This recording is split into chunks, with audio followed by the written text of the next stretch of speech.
स्वागत है आपका फिर से हमारे चैनल में। और आज हम लोग बात करने वाले हैं वर्गमूल और घनमूल की। तो पहले बात करते हैं वर्ग संख्या किसे कहते हैं।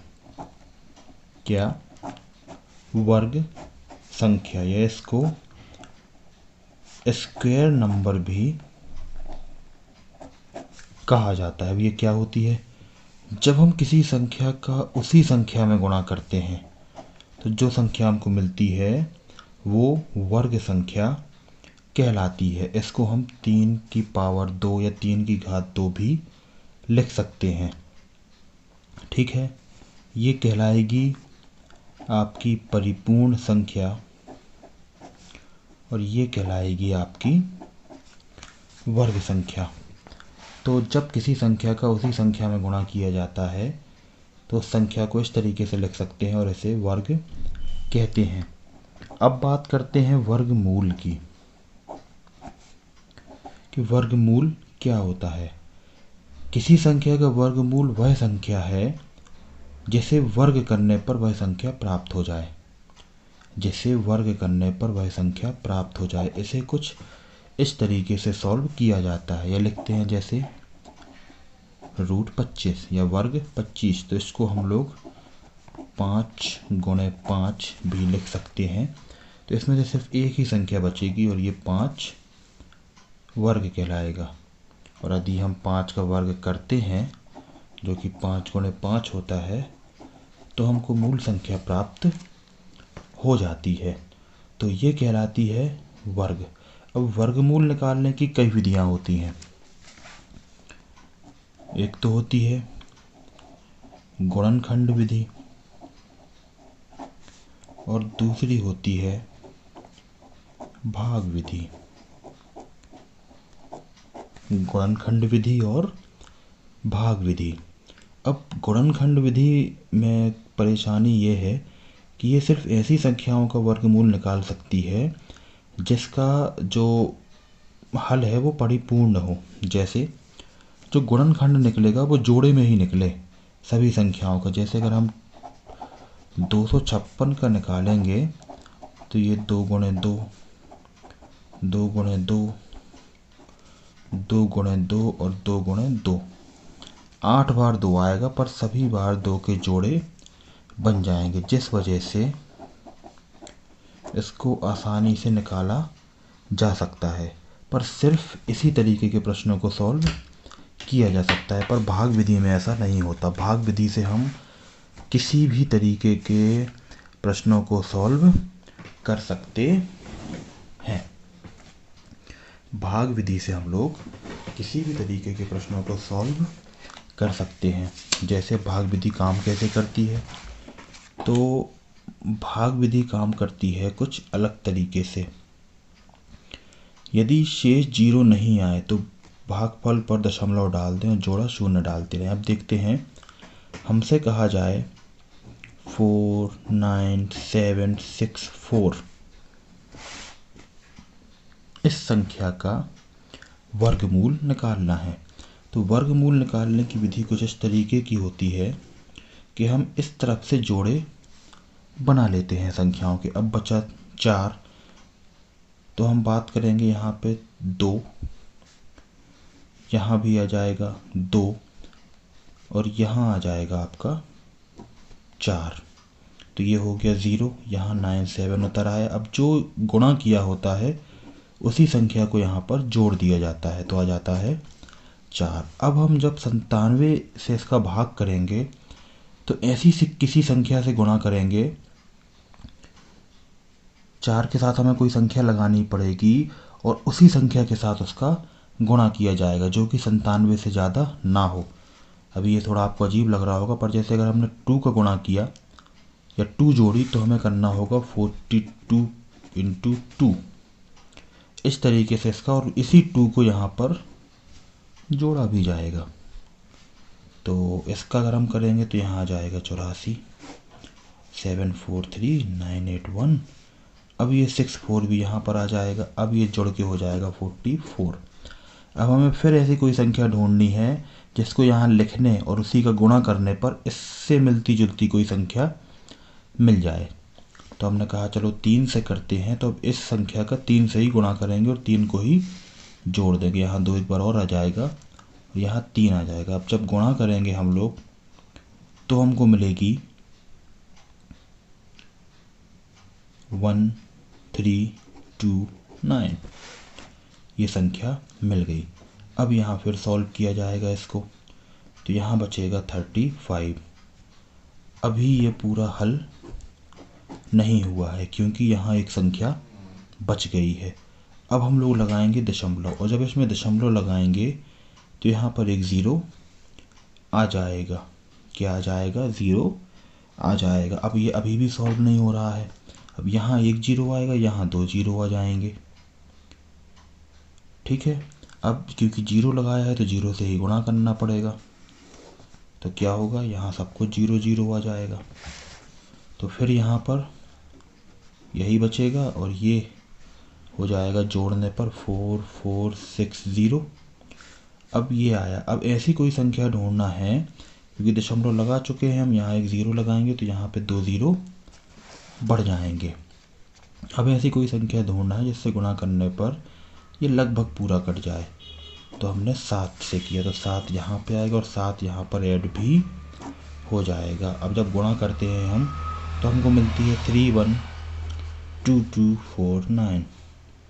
तो ये हो गया 44614 और यहाँ बचा 37751। तो हम लोग ये मान के चलेंगे 2 अंकों तक ही हमको करना है। अब यदि दशमलव भिन्न में संख्या हो और उसका वर्गमूल निकालने के लिए दशमलव के पहले की संख्या को दाएं से जोड़ा और दशमलव के बाद भी संख्या को बाएं से जोड़ा में लिखते हैं। ठीक है, दशमलव की संख्या को 2 अंकों तक ही हमको ज्ञात करना है। मतलब ये संख्या 223.07 का वर्ग है। लगभग इसके आसपास ये मान निकल आएगा। हमको केवल दशमलव के 2 अंकों तक ही इसको ले जाना है, बहुत ज़्यादा आगे नहीं ले जाना है। अब इस विधि को एक बार हम लोग पढ़ लेते हैं।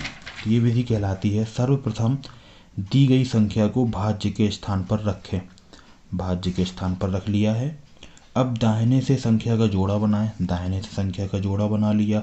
अब बाएं का जो संख्या जोड़ा में अथवा बिना जोड़ा का बचे उसे वैसी संख्या से गुणा करने वाली संख्या करें और बराबर या उससे कम आता है तो उसे भागफल के रूप में लिखें तथा उन संख्याओं का योग नीचे लिखें। यही जिससे गुणा किया, जिससे भाग दिया, उसको जोड़ भी दिया, उसी से गुणा किया। फिर अगली बार भी हमने यही किया, 42 का 2 से गुणा किया और 2 को ही जोड़ दिया। फिर यहाँ पे 44 हो गया। अब 3 से गुणा किया तो 3 को ही जोड़ेंगे और 3 से ही मल्टीप्लाई करेंगे। तो जिससे गुणा करते हैं उसी संख्या को यहाँ पर लिखा भी जाता है। तो वर्गमूल की भाग विधि थोड़ी सी कठिन है, पर मेरे हिसाब से आपको ये समझ में आ गई होगी। अब हम लोग कुछ महत्वपूर्ण वर्गमूल जो हैं मैं वो आपको बताया दे रहा हूँ, तो उनको आप याद कर लीजिए। जैसे √2 का वर्गमूल जो होता है वो 1.414 होता है। √3 का 1.732, √4 का 2, √5 का जो होता है वो होता है 2.236, √6 का 2.449, √7 का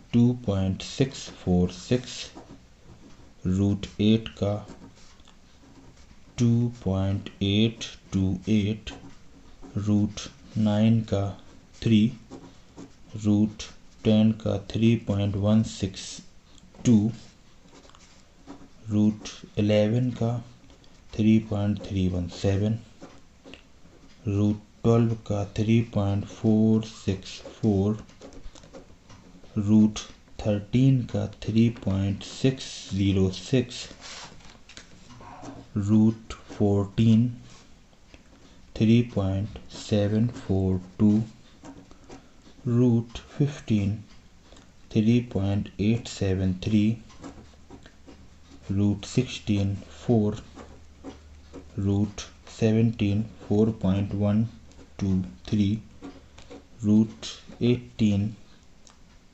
4.243, √19 4.3 4.59 √20 4.472। तो ये कुछ रूट संख्याएं ऐसी हैं जो आपको याद होनी चाहिए और इन्हीं के आधार पर या इन्हीं से लेकर बहुत सारे प्रश्न बनाए जाते हैं। कुछ नया नहीं होता है, ज़्यादातर प्रश्न इन्हीं को लेकर बनाए जाते हैं।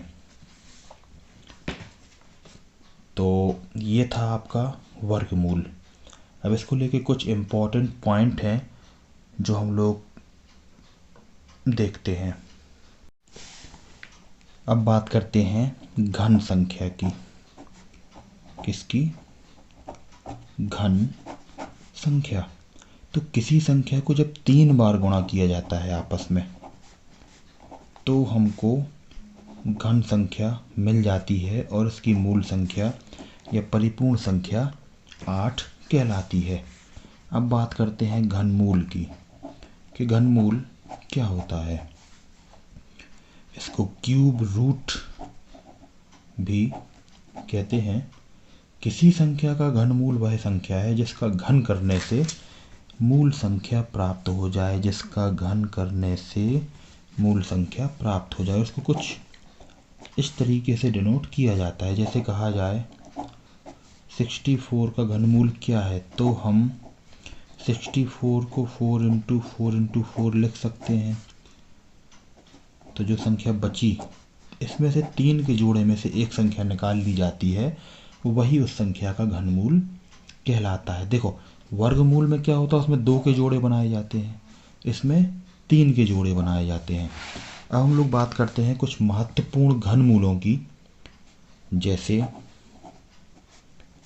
√2 का घनमूल होता है 1.260, √3 का होता है 1.442, √4 का होता है 1.587, √5 का होता है 1.710, क्यूब रूट 6 का होता है 1.710, क्यूब रूट 7 का होता है